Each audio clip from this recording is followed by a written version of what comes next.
आज की खबर आपको सिर्फ दुखी नहीं करेगी बल्कि हमारे सिस्टम से एक बहुत ठीका सवाल भी पूछेगी। एक जवान बेटा, दो बहनों का इकलौता भाई और एक पूरे परिवार का इकलौता चिराग जिसने अपनी जिंदगी के सपनों की उड़ान बस शुरू ही की थी, लेकिन लापरवाही की एक मनूस मिट्टी ने उसे हमेशा के लिए दफन कर दिया। कोटा के दरा में रेलवे अंडरपास के निर्माण के दौरान हुए हादसे ने दो इंजीनियरों की जान ले ली, लेकिन प्रभात के परिवार की चीखें पूछ रही है कि आखिर इस मौत का जिम्मेदार कौन है। देखिए यह दर्दनाक रिपोर्ट। कोटा के दरा घाटी इलाके में बन रहा रेलवे अंडरपास। गुरुवार रात करीब 8 बजे अचानक भरभराकर मिट्टी गिरी और उस मिट्टी के पहाड़ के नीचे दब गए एक परिवार के सारे अरमान। नेशनल हाईवे 52 पर चल रहे इस निर्माण कार्य के दौरान दो इंजीनियर प्रभात सिंह सोलंकी और पंकज कुमार झा काल के गाल में समा गए। भोपाल के रहने वाले जूनियर इंजीनियर प्रभात सिंह सोलंकी का जब शुक्रवार सुबह पोस्टमार्टम हुआ तो वहां मौजूद हर आंख नम थी। प्रभात, जिसकी उम्र ही क्या थी, महज 3 महीने पहले ही तो उसने रेलवे में नौकरी ज्वाइन की थी। उसकी तो अभी ट्रेनिंग भी पूरी नहीं हुई थी। प्रभात सिर्फ अपनी 2 बहनों का ही नहीं बल्कि पिता और 3 चाचाओं के पूरे कुनबे का इकलौता बेटा था। घर की सारी आर्थिक जिम्मेदारियां उसी के नौजवान कंधों पर थीं, जो अब हमेशा के लिए खामोश हो गए हैं।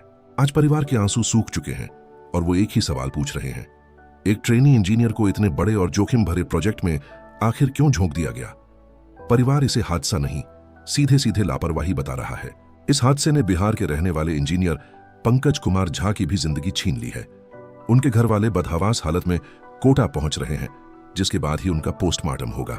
रेलवे के सीनियर डीसीएम सौरभ जैन का कहना है कि दिल्ली मुंबई एक्सप्रेस कॉरिडोर के तहत ये काम चल रहा था और प्रशासन नियमानुसार हर संभव मदद करेगा। कल लगभग 8 बजे ये दुखद हादसा हुआ जब हमारे रेलवे के इंजीनियर वहाँ पे जो वर्क चल रहा था उसके जायजा ले रहे थे।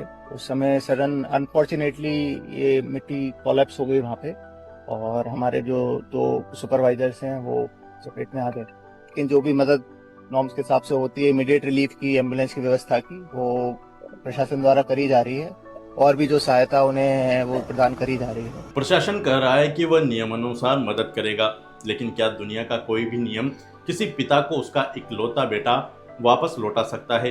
क्या कोई मुआवजा उन 2 बहनों के सूने हाथों की भरपाई कर सकता है जिनकी राखी का इंतजार अब कभी खत्म नहीं होगा?